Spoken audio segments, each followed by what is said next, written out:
আমার কেন যেন মনে হয় আমাকে কেউ কিছু করেছে। মাঝে মধ্যে ঘরে থাকা অবস্থায় আমার চোখ মাথা জ্বালাপোড়া করে। আমার ঘরের ভেতর ভারী হয়ে থাকে এবং আমার বাচ্চারাও অনেক কান্নাকাটি করে। এখন আমার করণীয় কি? দেখুন, বর্তমানে কোরআন তেলাওয়াত ঘরবাড়ি থেকে বাসাবাড়ি থেকে উঠে গেছে। সকাল সন্ধ্যার আমল উঠে গেছে।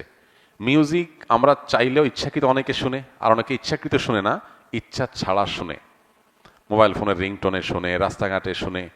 এগুলো শুনতে শুনতে হারাম করতে করতে করতে করতে মানুষের স্পিরিচুয়াল পাওয়ার কমে যায়। আধ্যাত্মিক শক্তি, রুহানি শক্তি কমে যায়।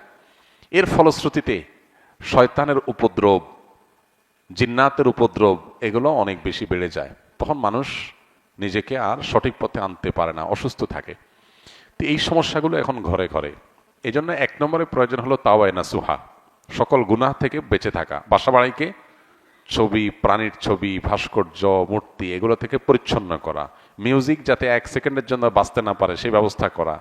এবং সেই সাথে বাসাবাড়িতে সকল মাসনুন আমল, রক্ষা কবচ আমল, সকাল সন্ধ্যার দোয়া, প্রবেশের সময় বিসমিল্লাহ, বের হওয়ার সময় বিসমিল্লাহ, সালাম দিয়ে প্রবেশ, এই আমলগুলো নিয়মিত করা। কোরআনে কারিমের তেলাওয়াত যে বাসায় উচ্চস্বরে নিয়মিত হয় আর অন্যান্য হারামগুলো থেকে বেঁচে থাকা হয়, সে বাসায় দুষ্টজনের উপদ্রব বা সেহের, ব্ল্যাক ম্যাজিক কাজ করবে না। এই জন্য এই আমলগুলো আমাদের বাড়ানো দরকার।